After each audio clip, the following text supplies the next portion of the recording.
নাই, বিজয় নাই, সে কি ফর্মে ছিল? অবিশ্বাস্য পরাজয় বাংলাদেশের, মাথায় হাত, চোখে জল হাজারো ভক্তদের। বাংলাদেশ বনাম সাউথ আফ্রিকার ম্যাচে গতকাল রাত 8:30 অনুষ্ঠিত হয় আম্বিকার মাঠে। টাইগারদের বিপক্ষে প্রথম ব্যাট হাতে মাঠে নামেন সাউথ আফ্রিকা। তানজিম সাকিবের দুর্দান্ত বলে প্রথম ওভারে উইকেট নিয়ে নেন হেনড্রিক্স এর মতো ভালো ওপেনিং প্লেয়ার। এভাবেই ক্রমাগত এক এক করে 6টি উইকেট পড়ে যায় সাউথ আফ্রিকার। টাইগারদের দুর্দান্ত বলে হতাশ সাউথ আফ্রিকা ভালো ভালো ব্যাটসম্যানরা। মাত্র 114 রানের টার্গেটে মাঠ ছাড়েন সাউথ আফ্রিকা। কিন্তু এই সামান্য রান যে বাংলাদেশ এর কাছে বিশাল পাহাড়ের মতো হয়ে দাঁড়াবে তা কখনো ভাবতে পারেনি বাংলাদেশের প্লেয়াররা। তরুণ তানজিম তামিমকে সাথে নিয়ে ওপেনিং এ নামেন অধিনায়ক নাজমুল শান্ত।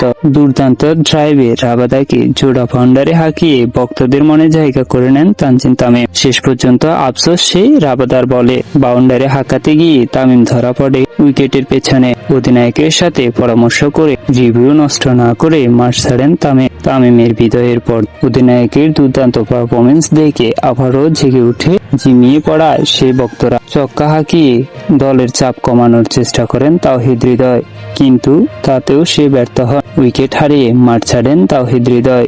সাউথ আফ্রিকার বিপক্ষে দুর্দান্ত চেষ্টা করেন রিয়াদ হৃদয়রা, কিন্তু 19 ওভার 4 বলের সময় ছক্কা হাঁকাতে গিয়ে মূল্যবান উইকেট হারিয়ে পেলেন মাহমুদুল্লাহ রিয়াদ। তখনই বাংলাদেশে হাজার ক্রিকেট প্রেমীর মন ভেঙে যায়। তাদের মনে হেরে যাওয়ার শেষ ঘন্টা বেজে ওঠে। দর্শক, বাংলাদেশ এভাবে হেরে যাওয়ার পেছনে আম্পায়ারের কিছু ভুল সিদ্ধান্ত রয়েছে। আপনি যদি খেলা দেখে থাকেন তাহলে তা নিশ্চয়ই জানবেন। দর্শক, আপনি কি মনে করেন আম্পায়ার ব্যর্থতার কারণে বাংলাদেশ জেতা ম্যাচ হেরে যায়? আজ এ পর্যন্তই। সকলেই ভালো থাকবেন। ভিডিওটি ভালো লাগলে অবশ্যই ভিডিওতে লাইক করবেন। ধন্যবাদ।